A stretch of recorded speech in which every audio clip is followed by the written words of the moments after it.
Salut, moi je m'appelle Suzanne, j'ai 26 ans et je suis interne en chirurgie, digestive, à Paris. J'ai fait la fac, de Créteil et là je suis en 5e semestre, d'internat donc c'est 3e année d'internat après le concours. T'avais choisi quoi comme spécialité et maintenant tu en es où dans ton internat? J'ai choisi, la chirurgie, viscérale et digestive et j'en suis en 3e année de mon internat et comme on compte en semestre, ça fait 5e semestre. Et si tu devais résumer, ton parcours en une phrase, qu'est-ce que tu dirais? Je dirais que c'est pas facile, mais que c'est très enrichissant. C'était quoi en gros ton parcours après le lycée? Alors moi, j'ai toujours su que je voulais, faire médecine donc après le bac, j'ai choisi, la fac de médecine qui était la plus proche de chez moi et bah, j'ai déroulé toutes les années de médecine jusqu'à être interne. Et tu formulé comment tes vœux sur Parcoursup? J'ai mis en 1, toutes les facs, de médecine. Après moi, c'était APB à l'époque. Donc on avait un choix et j'avais mis médecine en 1 et la fac la plus proche de chez moi et après en fonction des localisations, les facultés, de la moins loin à la plus loin. T'avais mis que médecine sur Parcoursup? J'avais mis médecine en premier. Il me semble qu'on était obligé de mettre d'autres choix. Il y a eu une phase où j'hésitais un peu à faire vétérinaire, donc j'avais mis BCPST et après des trucs lambda, genre de droit et cetera, parce que ça aurait pu m'intéresser, mais 1 choix, médecine. Et du coup, tu es passée par un PASS ou une LAS? Bah, moi, je commence à me faire un petit peu vieille, donc c'était une des dernières années de la PACES, mais je pense que ça ressemble énormément à la PACE parce que c'était 1 an, pour pouvoir, accéder aux études de médecine. Comment t'as vécu ta première année de médecine? Et bah, a posteriori, pas si mal, en vrai. C'est vrai que c'est très dur parce que, il faut se concentrer, sur de longues périodes pendant la journée. Mais, c'était quand même assez rapide au final parce que 1er semestre, c'était septembre à décembre et après on avait un petit peu de vacances et janvier à mai. Donc quand on est dedans, on a l'impression que c'est insurmontable, mais a posteriori, franchement, ça va. Est-ce que tu considères que c'était ton année de médecine la plus dure? Non. Je pense la plus dure, les années les plus dures, c'est les dernières années d'externat avant le concours. Ce qui est dur, en première année, c'est qu'il faut se mettre dans le bain rapidement parce que ça change quand même pas mal du rythme qu'on a, quand on est lycéen et c'est une vraie cassure. Mais une fois qu'on est dedans, qu'on a trouvé sa méthode de travail, c'est pas l'année la plus dure a posteriori. Mais même si c'est pas dur après, c'est facile de dire que c'est pas dur, mais c'est quand même une année qui reste hyper stressante parce qu'on sait pas si on va, avoir accès, aux études de santé. Donc c'est aussi en ça que c'est difficile. Quelle méthode, tu acquérie en PASS et qui te servent encore aujourd'hui? Je dirais, bah, pour réviser, tous ces cours, il y a tellement une charge énorme de choses à apprendre, en première année, de médecine, que tu apprends la rigueur surtout, pour pouvoir travailler chaque cours. Parce qu'en fait, il faut pas en oublier un seul.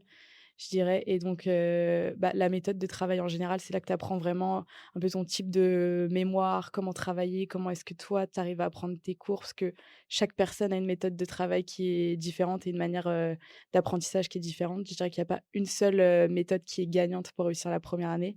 Donc c'est vraiment apprendre à se connaître et apprendre, sa méthode de travail, qui fonctionne. Et du coup, est-ce que tu penses que la première année de médecine, c'est vraiment insurmontable?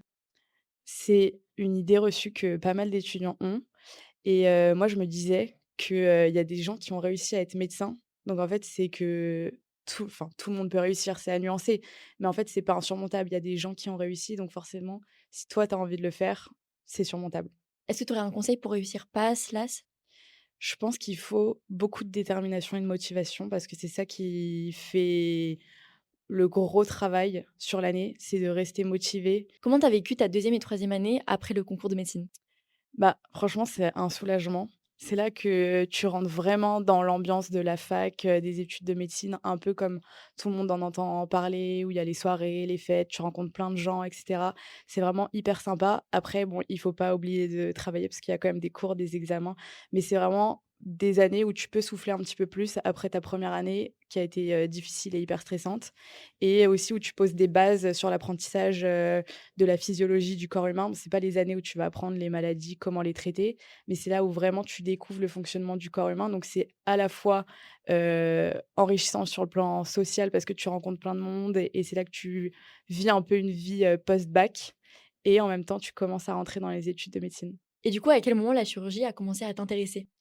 Alors moi, je me souviens que j'avais fait une journée, de bloc, parce qu'il y a quelqu'un dans ma famille qui était instrumentiste et qui m'avait fait découvrir et là, j'avais vu une chirurgie qui, là, maintenant, me paraît, plutôt, simple et j'étais en mode: «Waouh, c'est trop stylé» et ensuite, pendant l'externat, j'ai fait des stages au bloc et notamment mon stage en gynécologie obstétrique, où j'ai vraiment trop aimé être au bloc, et cetera, participer à des interventions.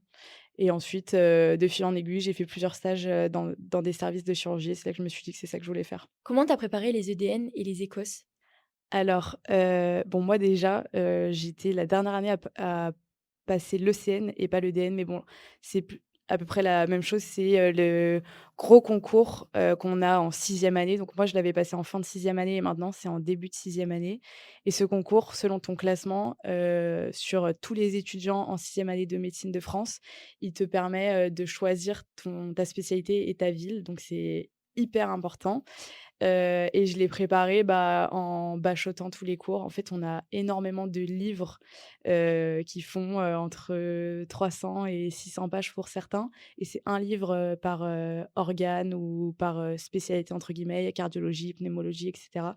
Donc en fait, il faut tout connaître sur le bout des doigts. Donc c'est lire les cours, jusqu'à n'en plus pouvoir et faire plein de QCM et bachoter. Il y a plein d'applications, qui existent ou des plateformes qui proposent, des entraînements au QCM. Donc voilà, c'est un mix entre, relire ses cours et faire des entraînements.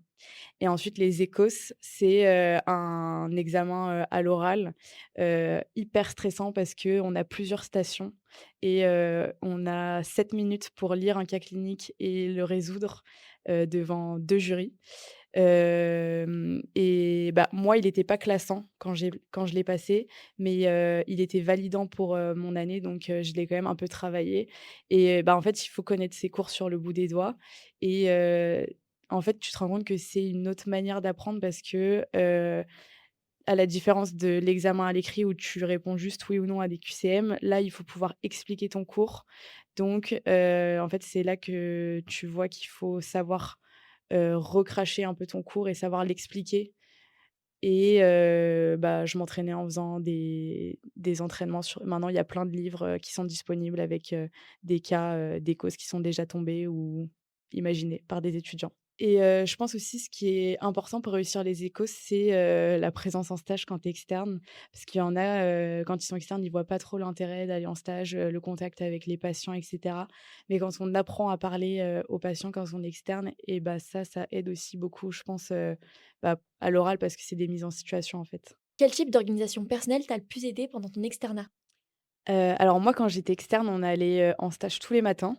Donc on travaillait sur les cours, l'après-midi et bah, j'avais quand même pas mal repris, ma méthode de travail de première année. Donc lire des nouveaux cours, en même temps, relire d'anciens cours pour pas les oublier et à chaque fois que je finissais un cours, m'entraîner sur des QCM. Est-ce que tu peux nous dire à quel rang tu étais pour obtenir, chirurgie digestive? Ouais, pas de souci. Moi, je suis arrivée 3681 sur à peu près, 9 800. Et j'ai pu avoir un peu, ras des fesses, la chirurgie digestive parce que j'étais, avant-dernière à pouvoir l'avoir à Paris. Et maintenant, c'est devenu un peu plus à la mode chirurgie digestive, cette année, je crois que c'est parti à 1 600 à Paris. Donc ça dépend vraiment des années. Il faut pas forcément se comparer aux autres, sur son classement parce qu'en fait, on peut pas savoir à l'avance les ce que les gens qui sont arrivés avant nous vont choisir. Qu'est-ce qui t'a attiré dans la chirurgie plutôt qu'une spécialité médicale? Je trouvais ça hyper intéressant et gratifiant de pouvoir soigner les gens avec ses mains, de se dire que en faisant quelque chose, par moi-même, ça allait soigner des gens, guérir des cancers et cetera et aussi, à la base, je suis une personne qui aime bien les choses manuelles donc ça tombe sous le sens et les spécialités médicales, on est souvent, derrière un ordinateur ou faire des longues visites, dans les chambres des patients. Bon, ça correspond à plein de personnalités mais pas forcément, la mienne donc voilà, c'est pour ça que j'ai choisi ça. Mais du coup, pourquoi la chirurgie digestive plutôt qu'une autre? Je pense que j'aurais été heureuse dans beaucoup de spé chirurgicales, parce qu'il y a des spécialités sur, plein d'organes différents. On peut être neurochirurgien, ORL, chirurgie orthopédique et cetera. Moi, ce que j'aimais beaucoup, c'est être au bloc et les opérations. Mais la chirurgie digestive, déjà, ce qui compte, c'est un peu le classement et ce que tu peux avoir. et ensuite, c'est l'aspect, qui est la plus générale, où il y a le plus d'organes qui sont inclus, dedans et comme je savais pas exactement ce que je voulais faire et que j'aimais le bloc en général, je me suis dit que c'était l'aspect qui me correspondait le plus et aussi parce que, tu peux faire, des interventions d'urgence chez des patients, par exemple, qui ont eu des accidents de la route et cetera et l'adrénaline, dans ce contexte, ça m'intéressait beaucoup. Est-ce qu'il y a un peu des clichés sur la chirurgie, digestive que tu aimerais corriger? Ça va être la minute pas classe de l'interview, mais c'est une spécialité où il y en a qui se disent qu'on travaille, beaucoup, avec, les selles, et cetera et en fait, pas du tout. C'est pas une chirurgie qui est sale, forcément. Après, il y a des cas où bien sûr, parce que ça reste, le système digestif, mais c'est pas une chirurgie, sale. Est-ce que tu peux nous expliquer comment est organisé l'internat en chirurgie digestive? Ouais, alors ça dure, 6 ans en tout. Pendant 4 ans, tu es interne et tu changes de stage tous les 6 mois. Si tu choisis, l'internat, en Île-de-France, ça va être que des hôpitaux d'Île-de-France. Donc tu choisis ton service tous les 6 mois en fonction de ton classement dans ta promotion, d'interne de chirurgie digestive. Donc moi, j'ai été avant-dernière à choisir la spécialité, donc je suis avant-dernière à choisir, mes stages et ça change, tous les 6 mois.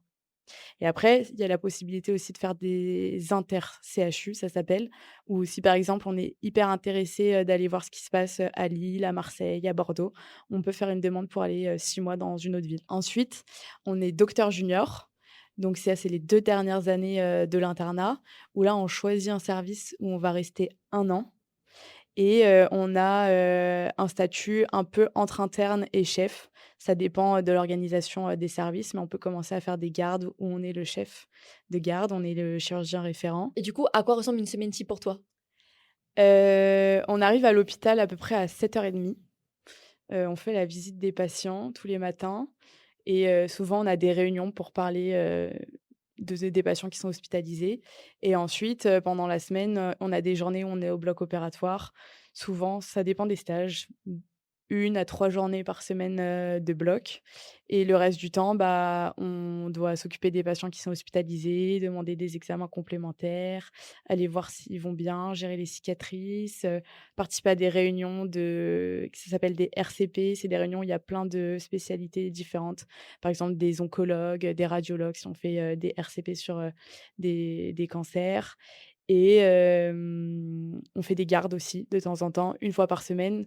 Donc on passe toute la nuit à l'hôpital et on peut être, sollicité, à n'importe quand dans la nuit, dans la journée. Comment ça se passe au bloc opératoire pour toi?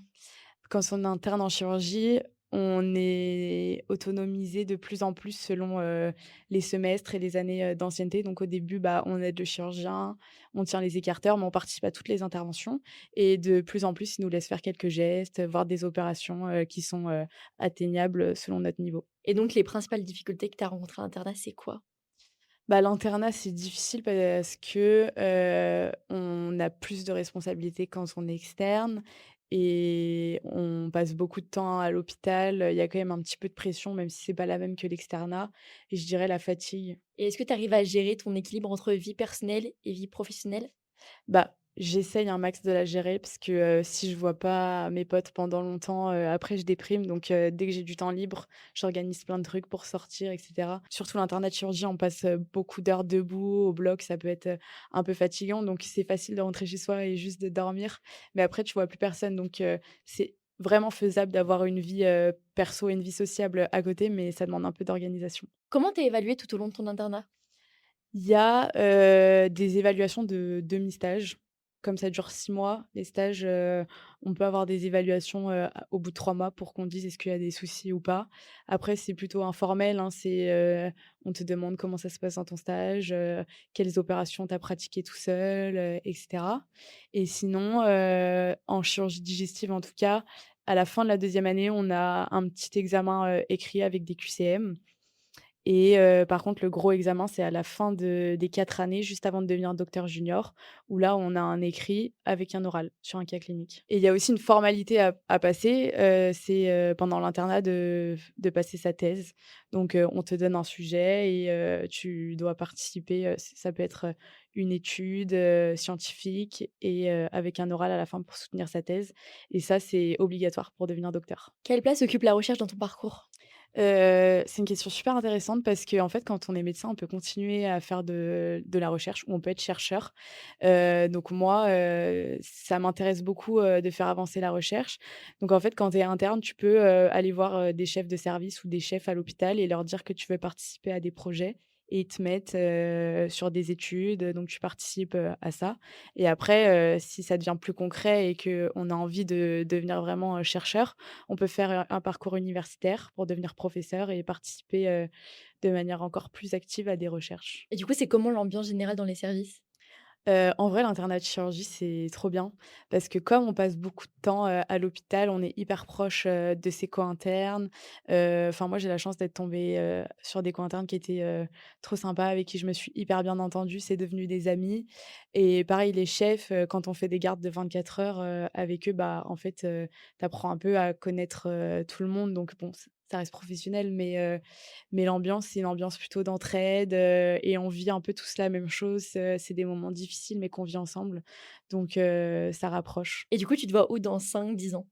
Bah, moi, pour l'instant, je suis hyper intéressée par, la carrière universitaire de recherche, donc dans 5 10 ans, je pense que je serai toujours à l'hôpital public en train d'essayer de devenir professeure en chirurgie si ça fonctionne. Et est-ce que tu aurais un petit conseil, pour les lycéens qui nous regardent et qui aimeraient faire comme toi? Bah, franchement, c'est d'y croire et de se lancer parce que c'est faisable. Il faut un peu de discipline, un peu du travail, mais franchement, croire, trust the process et franchement, ça va le faire, hein. Et toi, est-ce qu'avec le recul, tu ferais les mêmes choix, le même parcours? Franchement, 1000 fois. Je suis, hyper heureuse dans ce que je fais et bon, il y a des petits points négatifs, on passe beaucoup de temps à l'hôpital, on est fatigué et cetera, mais c'est tellement enrichissant et en vrai, on fait un travail qui est hyper utile quand on se lève tous les matins. Bah, on sait pourquoi on se lève et on sait qu'on fait un métier, qui sert à beaucoup de gens donc franchement, je le referai 1000 fois. Merci Suzanne pour cette interview Je t'en prie. et à plus sur Totis.